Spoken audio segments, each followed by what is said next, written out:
Oo. So, kung ano man yung ibayad natin sa kanyang unemployment benefit at na-reinstate siya, na-rehire siya, i-deduct natin yung sa separation benefit niya or sa retirement benefit. So parang assistance lang din talaga siya pang bridge nung gap between ng kanyang employment. Ano? Pero due to reorganization, abolition ng position or office due to reorganization.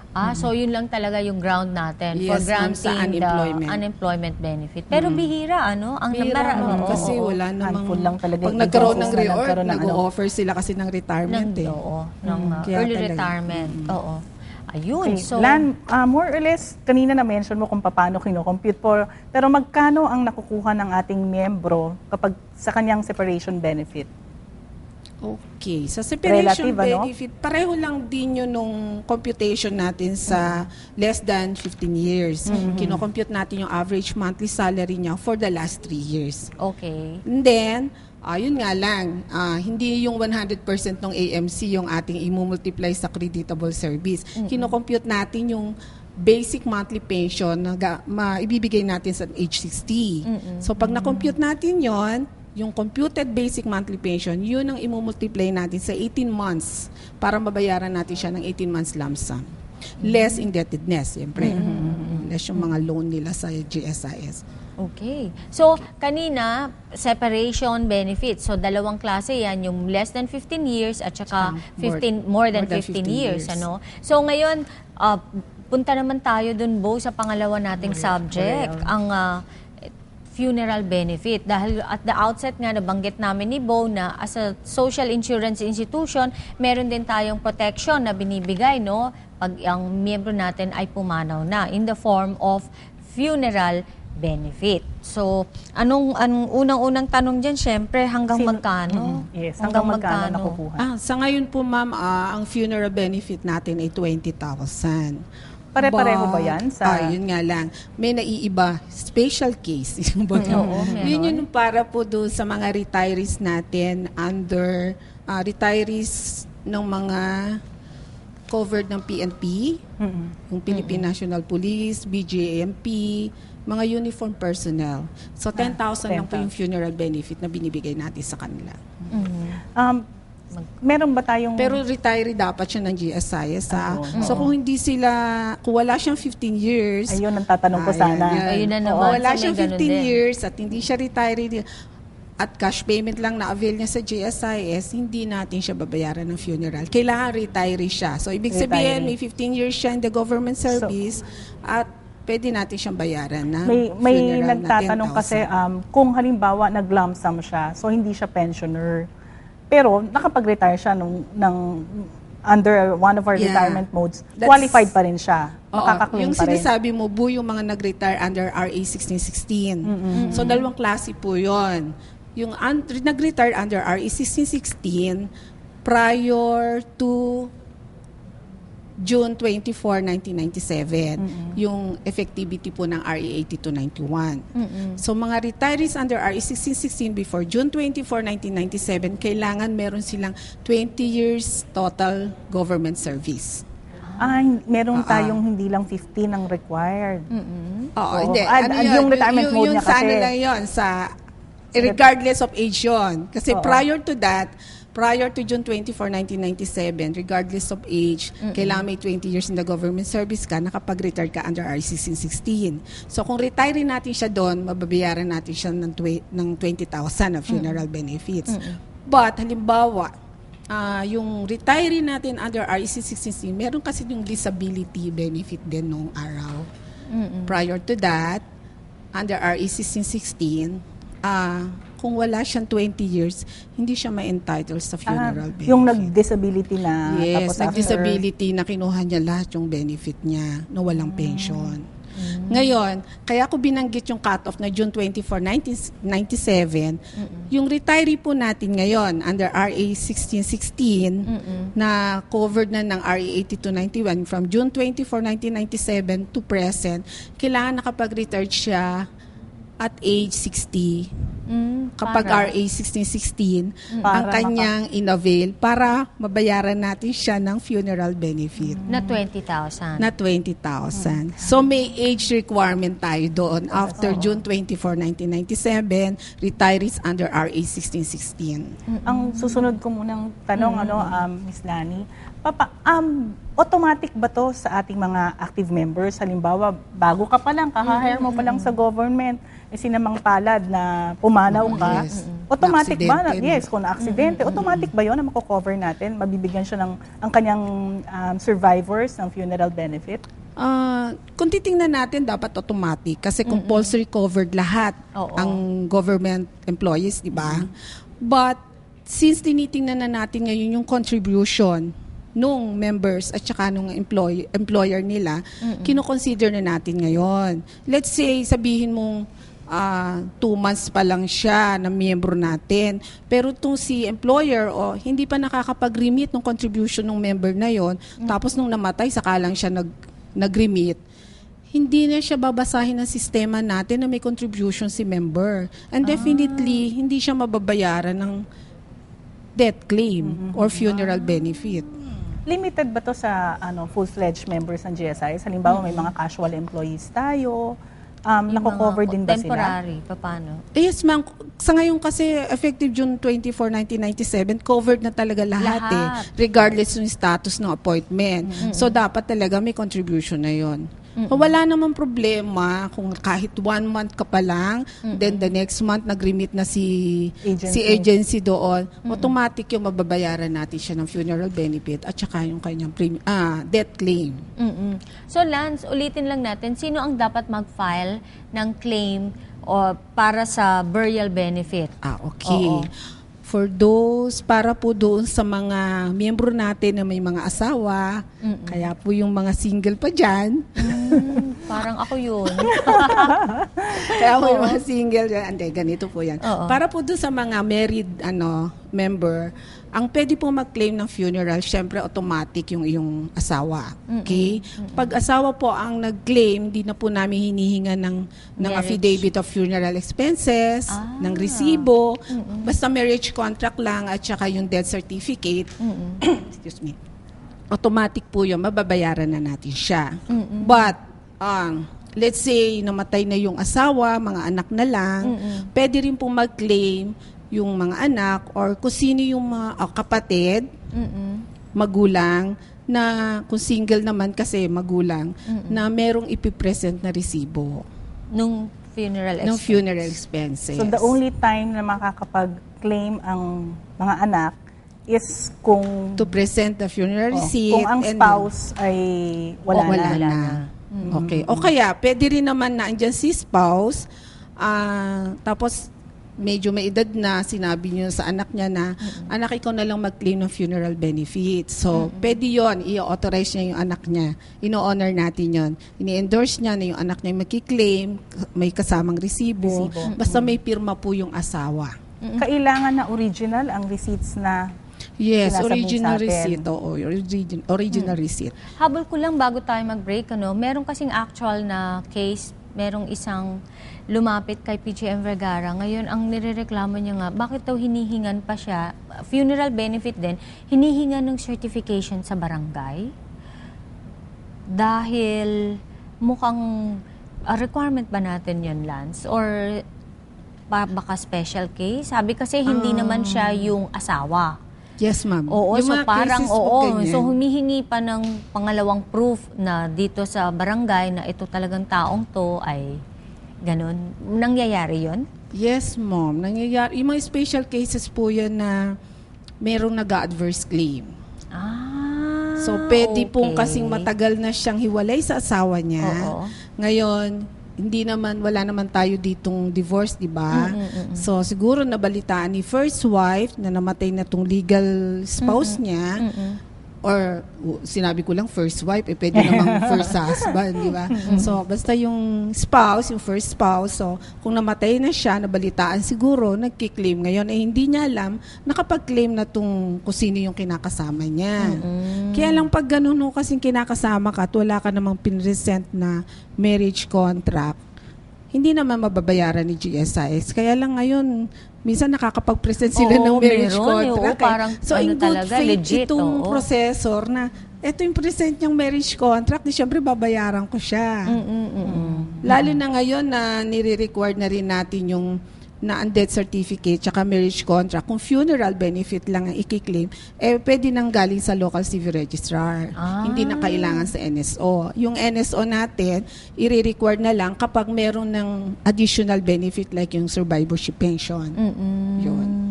Ayun, nako. Interesting. Oo. Oo, diba? Okay, sa pagbabalik po ng GSIS Members Hour, magpapatuloy po ang aming discussion regarding burial benefits. Of course, kasama pa rin po namin si Ms. Lani Calida. Huwag po kayong aalis, magbabalik po kami.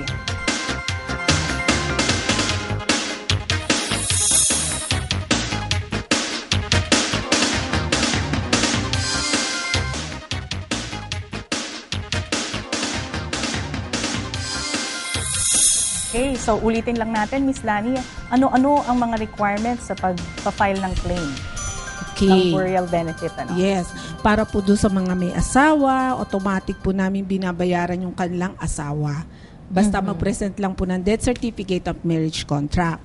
Pero kung gusto naman po ni mother or ni father na ang mag-claim ay yung kanilang anak, basta bigyan lang po sila ng authorization na or endorsement na ang anak niya ang mag-claim, kailangan lang po mag-present ng official receipt. Or kung sino man po tao, para naman po doon sa single, pwedeng parents, kapatid, pwede po mag-present ng official receipt, original kailangan para po maklaim nila yung funeral I think benefit. it's important to note also na we take into consideration yung pangalan ng nasa resibo. Yes, automatic yes. na sa kanya ipapangalan yung check. Yes. Oo. Yung plain check. At meron pa po, sorry, nakalimutan kong banggitin kanina.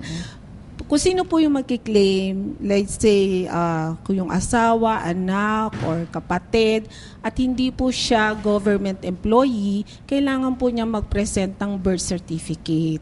Kasi dahil po computerized tayo, ipapasok po namin, gagawan po namin siya ng business partner number para po mabayaran namin siya automatic doon sa yung cheque, ma-print yung pangalan niya automatic doon sa cheque. May valid ID pa ba tayong requirement dito? Kasama pa pala yung valid ID. Oo. Yes, tama po. Thank you for reminding me. Kasama yung birth certificate tsaka yung valid ID nila. Ilang IDs ang required natin? Dalawa. So upon filing and pag-claim din ng check. Pag-claim, yes. Pero paano kung may awa yung asawa tsaka yung magulang? Sino magpiprevail? Yung asawa? Siyempre po yung asawa. Oo, siya talaga yung primary. Oo. Kasi kahit nga walang resibo, mababayaran natin. Okay. So, sige. So, tinutuloy-tuloy lang natin dahil umanaw na. Ngayon, meron din tayong tinatawag na survivorship pension, para dun sa naiwan naman ng ating mga miyembro. So, paano naman may makukuha ba yung survivorship pensioner mula sa GSIS kahit may trabaho o may tinatanggap na pensyon? Yes, ma'am. Dito po sa administration ni PGM Vergara, medyo na-improve po yung ating yung pag-claim ng mga survivorship pension. So kahit po may trabaho na yung spouse, pwede na rin po silang mag-claim ng survivorship pension ng kanilang asawa. Oo, kasi dati hindi natin inaalaw yan, Lan? So, yes po. Oo. Parang ang ginagamit nating benchmark pag beyond o higit sa 7,500 salary grade 1 step 1 ba yan under the compensation scale, hindi ka na tinuturing na survivorship o dependent at therefore hindi ka na entitled sa survivorship pension na tinatawag. Good news po yun ngayon kasi fact, lahat po pwede na talaga mag- Oo, isa yan sa mga naunang reforma na pinatupad ng ating board at management dahil nga yung ganung klase ng polisiya ay hindi tinuturing na kumbaga member friendly. Oo, kasi Ma'am BP Marge, kung maliit lang ang sweldo ko, paano naman yun? Saka iba-iba yung needs siguro ng ating mga members. Paano kung may sakit, kahit may receive siyang may konti siyang income, pwedeng hindi enough to cover yung medications pa lang. 7,500, ang layo nun, diba? Talagang kailangan sa taas ng bilihin ngayon. Okay, sige. Lani, may limit ba yung makukuhang pensyon ng ating survivorship pensioners? Oo. Kasi hindi lahat, kasi pag sinabi mo survivorship pension, ang mababayad lang natin sa surviving spouse ay 50% na makukompute nating basic monthly pension niya. So, 50%, kung ang nakompute natin is 5,000, 2,500 lang yung pwede nating maibigay sa kanila. Isang papalinaw lang po siguro natin sa ating mga members kasi may nakapagtanong sa akin recently. Yung father nila is retired ng take-all. So, hindi Yes. siya regular pensioner. Yes. Ang mother po ba niya ay nagka-qualify daw sa survivorship pension kung nag-take all na yung father? Oo. Good question yan. Kasi marami rin talaga nag-i-inquire na matagal nang nag-retire under Republic Act 1616, wala pong pension benefit yun. So, kung wala pong pension benefit, wala po tayong survivorship pension.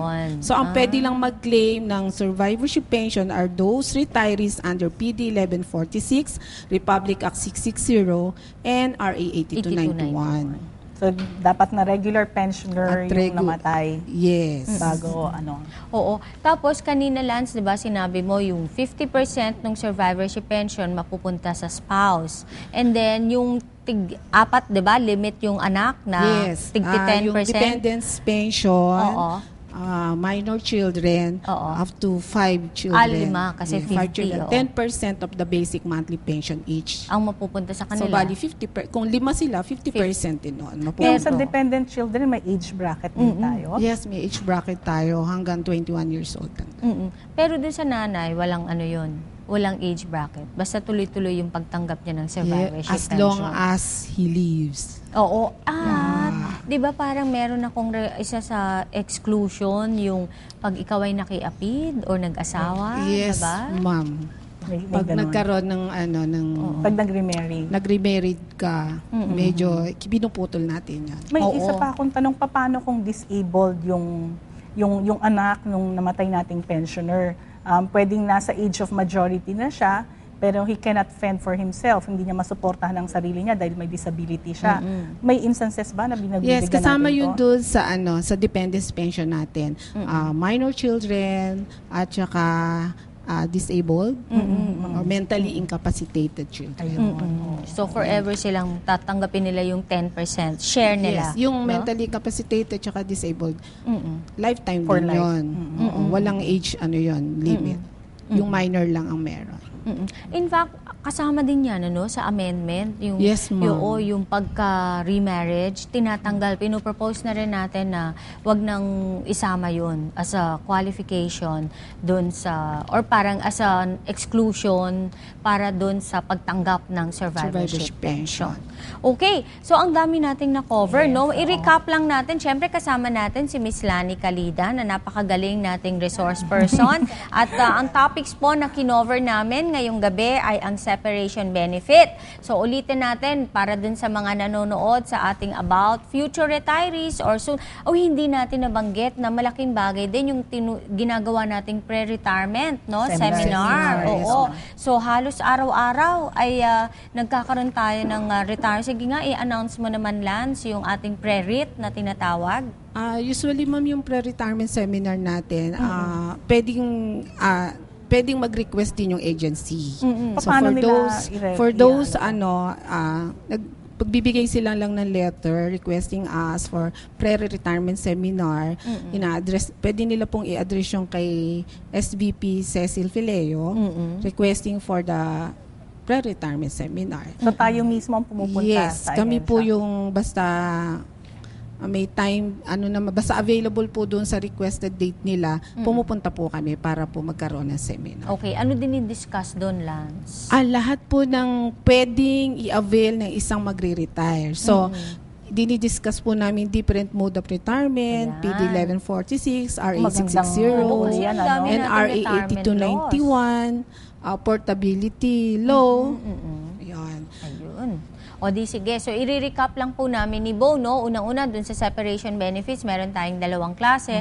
Yung empleyado na less than 15 years in service, ang matatanggap niya, yung kanyang average monthly AMC, no? Average monthly compensation for the last 3 years times the number of years of service. Okay? Creditable service. Na may premium. Yan ang magic.